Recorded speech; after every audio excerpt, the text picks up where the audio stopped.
This is Dr. Sarwar Chaudhary here again today. We're going to talk about COPD today, which is chronic obstructive pulmonary disease, या हम उसको उर्दू के अंदर फेफड़ों का दायमी मर्ज भी कह सकते हैं। ये मर्ज ऐसे मरीजों में जो कि सिगरेट नोशी करते हैं बहुत आम पाया जाता है। इसके अंदर मुख्तलिफ किस्म की तब्दीलियाँ आती हैं फेफड़ों के अंदर। जो सबसे ज़्यादा कॉमन है उसके अंदर क्रॉनिक ब्रोंकाइटिस होता है, जिसके अंदर एयरवेज इन्फ्लेम हो जाते हैं, उनके अंदर म्यूकस ज़्यादा होती है और आपको बार बार खांसी आती है और सांस भी फूलता है। दूसरी इसकी जो सब टाइप है उसके अंदर एम्फसीमा होता है। बेसिकली जो आपके फेफड़े या एयर सैक्स होते हैं जहाँ पे ऑक्सीजन का ट्रांसफ़र हो रहा होता है वो डिस्ट्रॉय हो जाते हैं बिकॉज ऑफ द स्मोकिंग। ऐसे पेशेंट जिनके अंदर सीओपीडी का मर्ज होता है, ये दोनों क्रोनिक ब्रोंकाइटिस और एम्फसीमा के जो एस्पेक्ट्स हैं दोनों इकट्ठे ही होते हैं। कुछ पेशेंट के अंदर एम्फसीमा ज़्यादा होता है और कुछ के अंदर जो क्रोनिक ब्रोंकाइटिस का एलिमेंट ज़्यादा होता है। अगर आप इसको समझना चाहें, हम इसको एक मॉडल के ऊपर एक्सप्लेन कर सकते हैं। ये फेफड़ों का मॉडल है जिसके अंदर आपको ये लेफ्ट वाला लंग नॉर्मल कलर का नज़र आ रहा है और ये नॉर्मल है, और ये राइट साइड के ऊपर आपको नज़र आ रहा है कि ये ब्लैक पार्ट है। तो ये basically because of the smoking उसका कलर भी चेंज हो जाता है। अगर हम इसको अंदर से देखें तो अगर नॉर्मल लंग्स के अंदर आपके एयरवेज नॉर्मल हैं, छोटे छोटे एयर सैक्स हैं ऑन द लेफ्ट साइड। अगर राइट साइड पे देखें तो बॉटम के आपको नज़र आ रहा होगा कि ये एयर सैक्स जो है वो डिस्ट्रॉय हो चुके हुए हैं और जो एयरवेज हैं वो इन्फ्लेम्ड भी हैं, उनके अंदर ये येलो कलर की म्यूकस भी शो हो रही है। और इस पर्टिकुलर मॉडल के अंदर आप देख सकते हैं कि ये एक ट्यूमर भी बन रहा है। तो आप जैसा आपने देखा कि ये जो COPD है ये मुख्तलिफ एस्पेक्ट से फेफड़ों को मुतासर कर सकती है। इसकी जो कॉमन अलामात होती हैं वो दायमी खांसी, सांस का फूलना, स्पेशली अगर आप एक्सरसाइज करें, वीजिंग का आना या सीढ़ियों की आवाज़ का आना, चेस्ट टाइटनेस का होना बहुत आम है।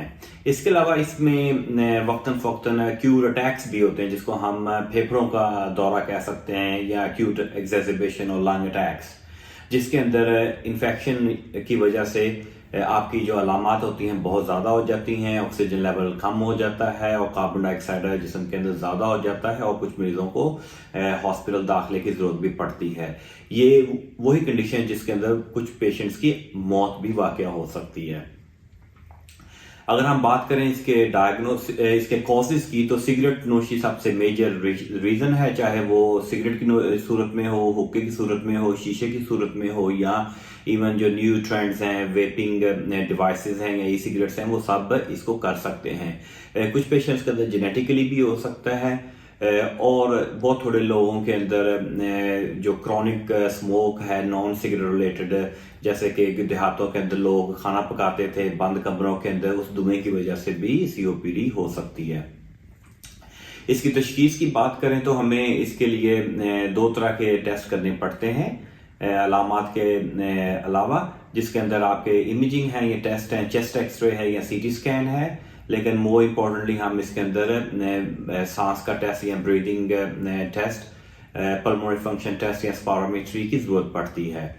स्पायरोमेट्री के अंदर मुख्तलिफ एस्पेक्ट हम मेजर करते हैं कि एक सांस के अंदर आप कितनी हवा अंदर निकाल सकते हैं। दूसरा ये एस्पेक्ट होता है कि आप हवा में से ऑक्सीजन को कितने अच्छे तरीके से ब्लड के अंदर ट्रांसफ़र कर सकते हैं। और तीसरा एस्पेक्ट होता है कि आपके लंग का वॉल्यूम कितना है। कुछ वॉल्यूम ज़्यादा हो जाते हैं, कुछ कम हो जाते हैं, जिनके मुज़र असरात होते हैं। अगर हम ट्रीटमेंट की बात करें तो इसके अंदर हम इन्हेलर्स इस्तेमाल करते हैं जो पंप या पफर होते हैं।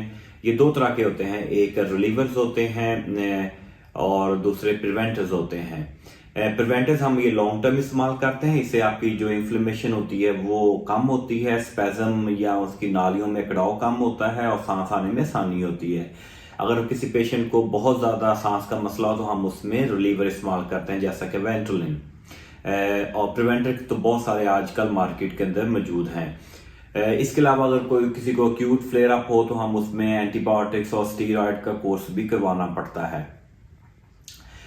इसमें रिहैब या एक्सरसाइज का बहुत अच्छा रोल है। लेकिन उन सब से इम्पोर्टेंट जो चीज़ है वो है स्मोकिंग। हमें इस मरीज के कंट्रोल के लिए और कुछ बेहतरी के लिए स्मोकिंग छोड़ना पड़ती है, अदरवाइज आपका जो फेफड़ों का काम है वो आस्ता आस्ता खराब होता जाएगा और आपको सांस लेने में दिक्कत होगी। ऐसे मरीजों के अंदर लंग कैंसर का रिस्क भी बढ़ जाता है, जिसके लिए हम ओकेजनली मॉनिटरिंग करते हैं। अगर आपको कोई सीओपीडी रिलेटेड कोई भी सिम्टम्स है, आप स्मोकिंग के शिकार हैं, आप अगर इसको छोड़ना चाहते हैं, कोई और लंग्स रिलेटेड प्रॉब्लम है, तो you can contact our clinic which is situated in DHA Phase 5 Australian poly clinic. हम यहाँ पे आपको असेस करेंगे और आपके जितने भी ब्रीदिंग टेस्ट की रिक्वायरमेंट है वो भी हम यहाँ पे पूरी करके आपको एक एक्सपर्ट मैनेजमेंट प्लान डिवाइस करके देंगे। Thank you very much for watching our video. Please subscribe to our videos and stay tuned for further updates.